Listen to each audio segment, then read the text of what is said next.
بسم اللہ الرحمن الرحیم۔ السلام علیکم ناظرین، مکہ کے ایک ایسے گھرانے میں آنکھ کھولنے والا بچہ جو اپنی دولت، سخاوت اور فہم و فراست کے حوالے سے جانا پہچانا جاتا تھا۔ اس بچے کے والد ولید کا شمار مکہ کے ممتاز افراد میں ہوتا تھا۔ وہ مکہ سے طائف تک پھیلے ہوئے بے شمار باغات کے مالک تھے۔ اہل مکہ انہیں العدل اور الوحید کے القابات سے پکارتے تھے۔ وہ عرب کا پہلا شخص تھا جس نے چوری کی سزا میں ہاتھ کاٹنے کی تجویز پیش کی، جو بعد ازاں اسلامی نظام میں بھی شامل ہوئی۔ فوجی مہارت میں بھی ولید کا جواب نہیں تھا۔ یوں اس بچے کو دولت اور مذکورہ خوبیوں کا سرمایہ ورثے میں ملا۔ بچے نے بڑے شاہانہ انداز میں پرورش پائی۔ اس کے باوجود اسے مردانہ کھیلوں اور فنون حرب و ضرب سیکھنے کا جنون تھا۔ اس نے گھڑ سواری، شمشیر زنی اور تیر اندازی بچپن میں ہی سیکھ لی تھی۔ کشتی اور نیزہ بازی میں بھی اس کا کوئی ثانی نہ تھا۔ لوگ اسے میدان کا جادوگر کہتے تھے۔ ان خداداد صلاحیتوں کے مالک کا نام خالد بن ولید رضی اللہ تعالی عنہ تھا۔ میدان کھیل کا ہو یا جنگ کا، آپ رضی اللہ تعالی عنہ اپنی ذہانت اور مہارت سے پانسا اپنے حق میں پلٹنے کے ماہر تھے۔ حضرت خالد بن ولید رضی اللہ تعالی عنہ نے کشتی میں مکہ کے بڑے نامور پہلوانوں کو پچھاڑا۔ ایک بار مکہ میں کشتی کے مقابلے ہو رہے تھے۔ حضرت عمر فاروق رضی اللہ تعالی عنہ، جن کا شمار شہر کے نامور کشتی لڑنے والوں میں ہوتا تھا، آپ رضی اللہ تعالی عنہ کے مقابل تھے۔ دونوں ایک دوسرے کو پچھاڑنے کی بھرپور کوشش کر رہے تھے۔ مقابلہ کافی دیر جاری رہا اور فیصلہ نہیں ہو رہا تھا۔ اچانک حضرت خالد بن ولید رضی اللہ تعالی عنہ کا داؤ چل گیا۔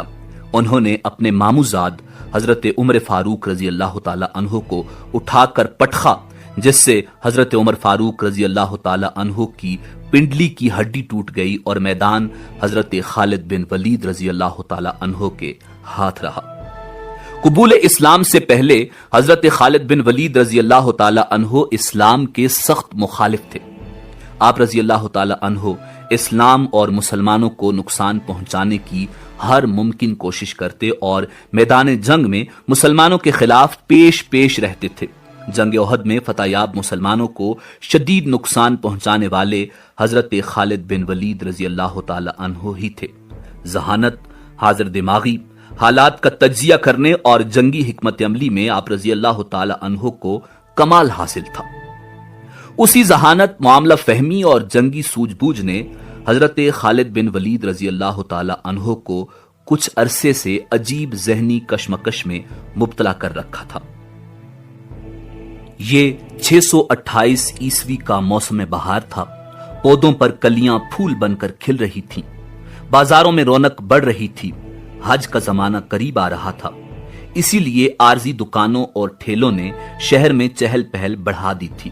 مگر عجیب بات تھی کہ اس بار بنی مخزوم کا شہزادہ خالد کچھ اداس اور کھویا تھا۔ وہ شہر میں منعقد ہونے والے جسمانی اور جنگی کھیل تماشوں کے مقابلوں سے بالکل لا تعلق تھا، جن میں وہ ہمیشہ بڑھ چڑھ کر حصہ لیتا تھا۔ اس کی سوچ کا محور اسلام کی ہر روز بڑھتی ہوئی طاقت تھی۔ حضرت خالد بن ولید رضی اللہ تعالی عنہ سوچ رہے تھے کہ اب تک اسلام کے مخالفین نے مسلمانوں کو میدان جنگ میں 28 بار للکارا ہے، مگر اپنی تمام تر عددی برتری اور بہتر جنگی ساز و سامان کے باوجود ذلت اٹھائی۔ کبھی آپ رضی اللہ تعالی عنہ کے ذہن میں جنگ بدر کا نقشہ پھرنے لگتا، جب معمولی ہتھیاروں سے لیس 313 مسلمانوں نے ابو جہل کے لشکر کو شکست فاش سے ہمکنار کیا تھا۔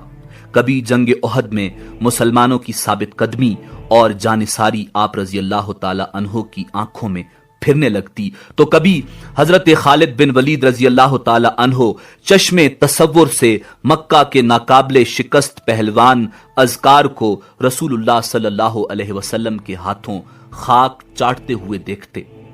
آپ رضی اللہ تعالی عنہ کا ذہن اور تجربہ بے سر و سامان مسلمانوں کی ان عظیم فتوحات کو سمجھنے سے قاصر تھا۔